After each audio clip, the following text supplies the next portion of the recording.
Hi, everybody. Thanks again for joining us for another episode of Where Are They Now? Catching up with our Olim. Today, we have a special treat. We're going to be speaking to some of the younger generation Olim, Yael, Furst, Pinsky, and Avi Pinsky, the Pinskys. Yael is a daughter of Rachel and Yitzchak Furst, longtime members. So we're going to catch up with them. Okay, well, welcome. Thank you for making time for us. I know it's busy for you because you just put the kids to sleep, and I'm sure you have lots and lots of things to do. So I'll get started. So Yael, can you tell me about how many years? Well, you grew up in Beth Aaron. So how many years was that before you made Aliyah? Well, I got married in 2010. So at that point, I wasn't living at home anymore. So, and then we were living in the States. We did a year in LA, a little time in Teaneck, a little time in Fairlawn. So we were married in the States for 6 years before we made Aliyah. Okay. So we made Aliyah in 2016. 2016. Okay. And did you have a job lined up? Yael, and then I'll ask Avi, did you guys have jobs lined up? So I did not have a job lined up. I had my certification as a teacher, so I figured could always fall back on that. And then when I got here, I ended up getting my certification as an English teacher, which I still have. So right now I'm not currently teaching in the schools. I was for a bit, but then with COVID, I left. So now I'm teaching online through it's called the Lookstein Center. It's through Bar Ilan, and it's teaching students in the States via Zoom online. Yeah. Oh, that's wonderful. So what are you teaching? What kinds of? Limudei Kodesh, yeah. Limudei Kodesh to what age? What grade kids? Mostly middle school. Some of them are students through families that are looking for something else, something extracurricular for their kids to do at home. Some of them are through schools. It varies. Okay, no, that's great. That's wonderful. Yeah. And Avi, you had something lined up already by the time you got there. Yeah. Tell us about. I had an accounting job lined up. So I was working there for 5 years, and then I just recently switched to a different accounting firm.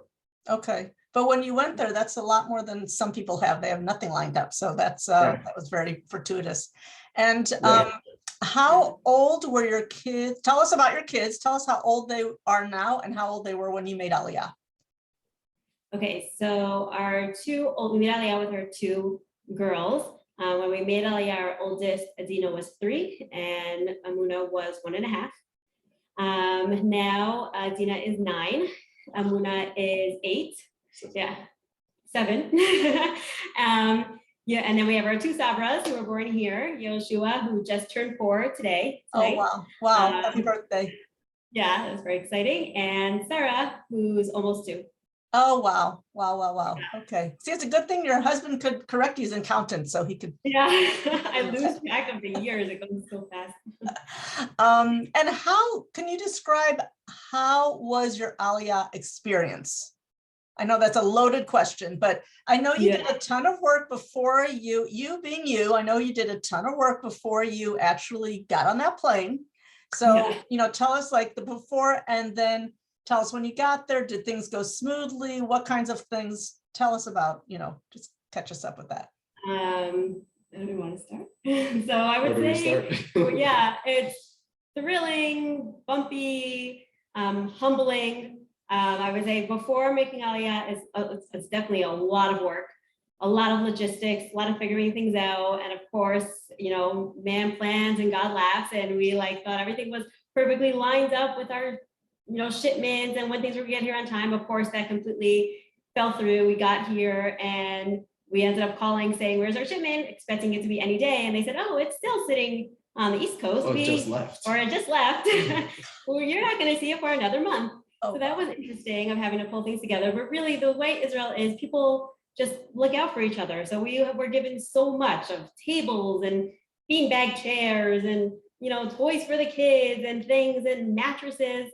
Then we did a quick run to IKEA, Baruch Hashem for IKEA, something that's familiar in Israel. And we stocked up on IKEA stuff. So you make it work. It's just a bumpy road. And you have to just be prepared that it's going to be bumpy. But I feel like because we wanted it so much, we were just still in this, this is super exciting, even if it's bumpy.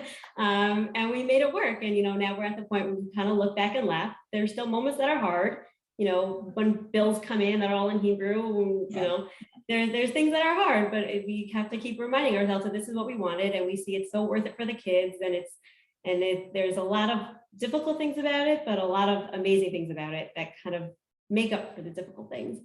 And Avi, okay, before I get to your work, I was going to ask you something.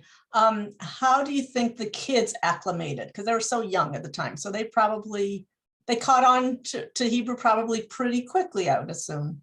Yeah, they couldn't tell much of a difference. Muna wasn't really talking at the time yet, just a few words here and there. With Adina, it was a little bit difficult at first because she was always a very big talker. So at that point, she was already very, very comfortable in English. Then all of a sudden, she gets to school and doesn't know anything. So for her, it was a little bit difficult at first. But there were some funny stories about her trying to speak Hebrew. But she got a hang of it pretty quickly. At that age, their minds are so they're sponges. They just soak it up. Yeah. So within a couple weeks, couple months, she was already doing fine. And now you probably have to ask her for help in Hebrew. Yeah, it's for years now. That happened very quickly. Yeah, Okay. as I said, it's humbling. There's like, Sure. I have to write a note to the teacher, and I'm asking my 9-year-olds, could you proofread this? So like make sure all the grammar is correct. Or like just tonight got a message from the school. Like, Adina, I have no idea what they're saying. Take the phone. Like, could you, So there's a certain like humbling aspect. You just realize they're just things I don't know, and my kids are going to know better than me. And that's okay. You have to be okay with that. Yeah, so.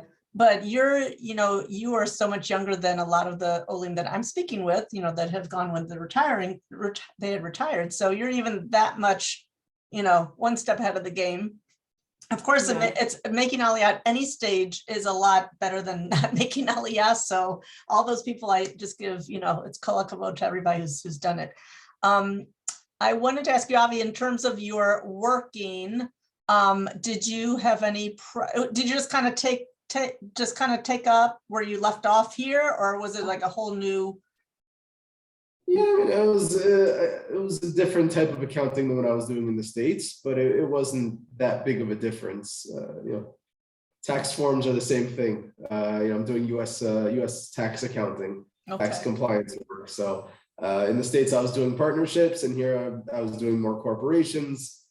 So there's a couple little things to learn, but it's not such a big change. So for you, the work was pretty smooth transition, which helps a lot. There's some people that go to Israel and they have to learn, two people have to learn so many new things. So that's a bracha that you had that. And then, and how did you decide? You're in, tell us where you live and tell us how you decided to live there, because you live someplace kind of unusual. Yeah. So we live in Kochav Yaakov. It was a small yeshuv. Now it's really grown.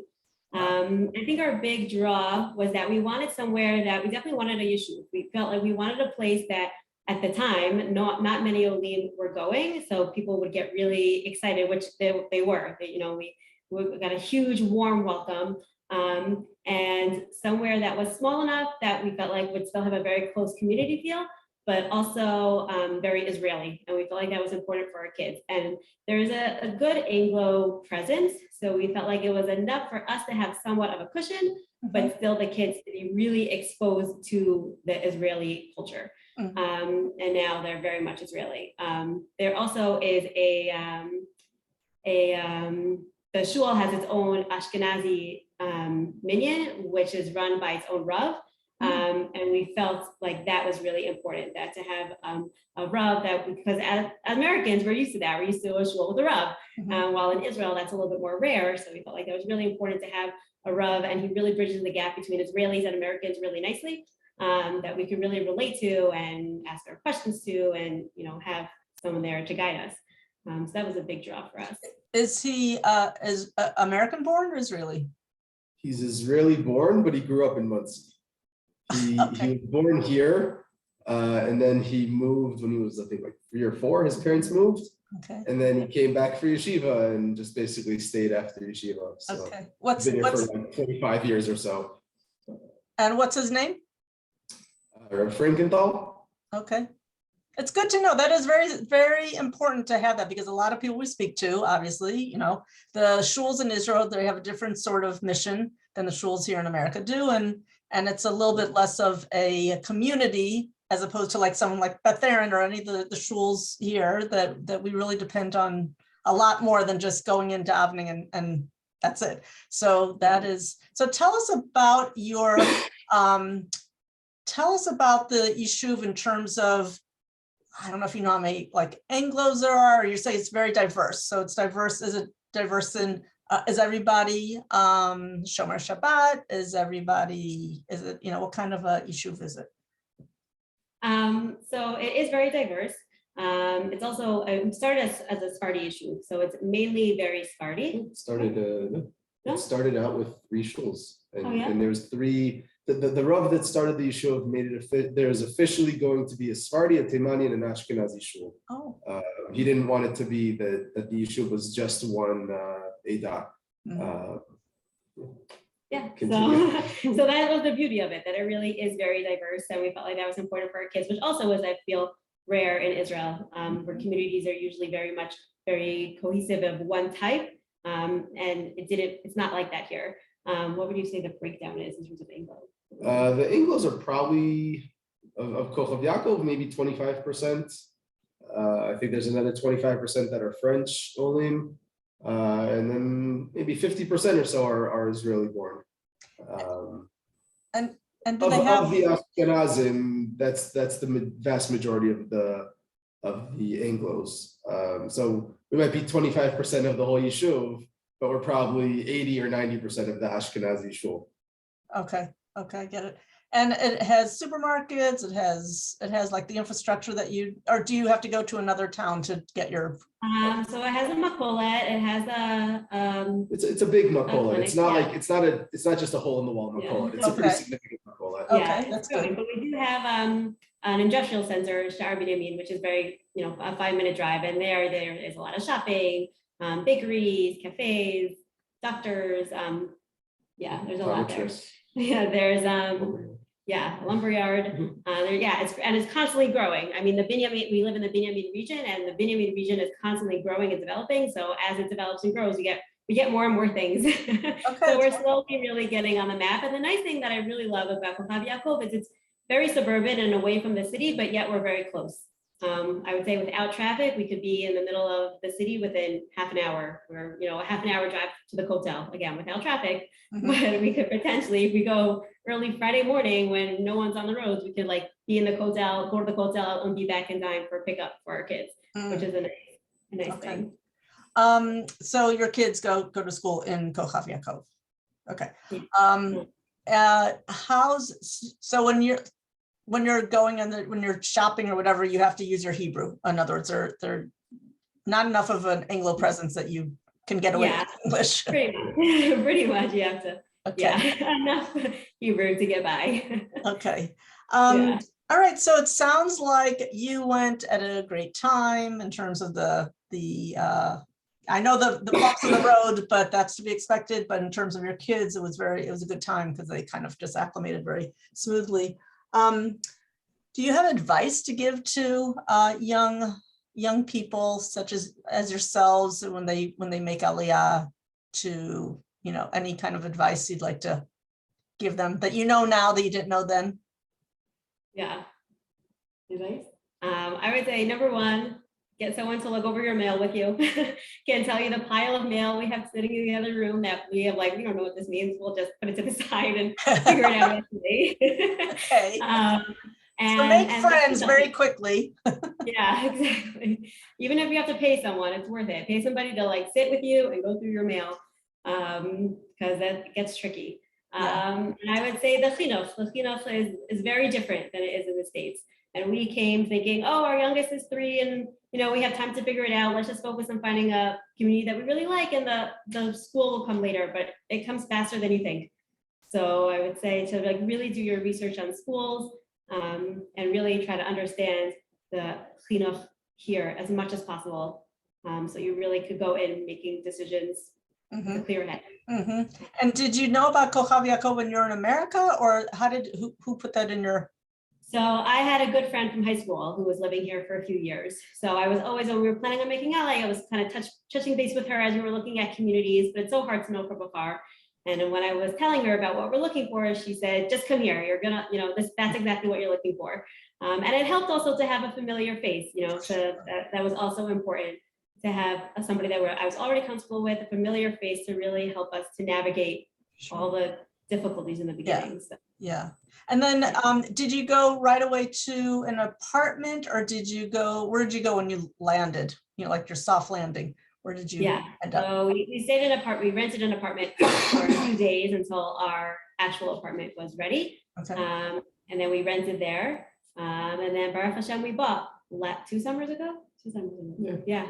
So now we're living in a house here in Yael. Oh, so you're in a house. Okay, great. I think I knew that. Okay. That's fantastic. So, and you seem like you got on the ground floor, literally, so that you went at a great time. So your real estate will be really, that's the hope. Hopefully, I'm hoping. Yeah. So do you feel that, is there anything that kind of surprised you in any way now that you're in Israel? I mean, we know about all sorts of, only in Israel stories. Do you have any kind of story like that? Only in Israel story? I don't know. None that come to mind off the top. I would say when we were putting, we were doing some changes in the kitchen when we moved in. So we needed, there was a miscommunication with the plumber. He was coming in the next day to put in the faucets. We didn't have the faucets yet. So it was like 10 o'clock at night, and I quickly called the kitchen guy. I'm like, I need the faucets. And he said, okay, no problem. I'm at my, what was he saying? He's at his daf yomi shir in Bayit Vegan. Give me my daf yomi shir, and I'll give you the faucets. So there I'm driving in the middle of the night, 10:30 at night, meeting him at his daf yomi shir in Bayit Vegan. To hand me, and that was a moment. I was like, only in Israel will you be picking up your faucets from the back of someone's car at 10:30 at night at his daf yomi shir. That's a great story. That's a great story. Anything else you wanted to? Sorry, I was looking noted. Okay, if you think of something, let us know. That was great. Now, this is going to be a Beth Aaron kind of a question. So can you have, and Avi, you've been Beth Aaron many times, so you can share on this too. But yeah, Ali, since you were there longer, what kind of memories do you have of Beth Aaron? Oh, a ton. I just feel like and as we lived halfway down the block, so the shul was our lives, and my parents were very involved. It was our lives. We knew which was the shul key, and which one went to the aron, and which one went to the this, and which one went to the that. But I just feel like Beth Aaron was a part of my life, from going to the Benos programs on Shabbos, and now my kids go to Benos here, and I talk to them about how we used to go to Benos and the games we used to play and the things we used to do. To having my bat mitzvah in Beth Aaron, to making a kiddush for my daughter in Beth Aaron. I don't know. It was completely my life. I feel like still is my life. There's all those memories of Beth Aaron that were so special. So that's wonderful. You could chime in case you have anything to add. The kiddushes. The kiddushes are always good. And then I don't know if you, because you're sort of out of the way, but I don't know if you host Beth Aaron kids going in gap year, or how you keep up with the Beth Aaron. How do you keep up with the Beth Aaron members if you do? Yeah, so we hosted a few people. We had the Sheffi girls have come. One's here now. Yes, I know. In my apartment. Yeah. Another one came when she was in seminary. We keep up with the Steins also. The few times that we've visited, they've come here, we've gone there, gone out for lunch. It's just nice. It's a comforting thing when you have people like that are familiar and that you grew up with and are just so much part of your life. That there's a certain comfort to that. Sure. Yeah. Well, I'm just getting a kick out of seeing you all grown up with, living the dream, and with 4 kids. Thank God. I wanted to ask you if there's anything else that you wanted to add before we sign off. I would just making aliyah is a wonderful thing. It's difficult and it has its challenges, but as long as it's something that you really, really want, and then you make it work. As it always says that Yisrael is going to be Syrian, and it's what it is. But at the end of the day, there's something so special about being able to easily go to the Kotel, go to Kever Rachel, go to all these places. But for my kids, it's what they're learning in school is really alive for them because they're able. It's in their backyard essentially. It's right here. So it's something that's a really beautiful thing. For those who are able to do it, it's really amazing. And I wanted to also wish Beth Aaron a Mazal Tov on reaching 50 years. It's a big deal. So we wish many, many more years of Torah growth for the community. So sweet. And we're so glad that you could be part of the 50th, the Jubilee year. We're happy that you could be part of this. Yeah. Okay, well, it was so wonderful. It was wonderful for me to be able to see you and to speak with you, to catch up with you. And thank you so much for making time for us. Of course, thank you.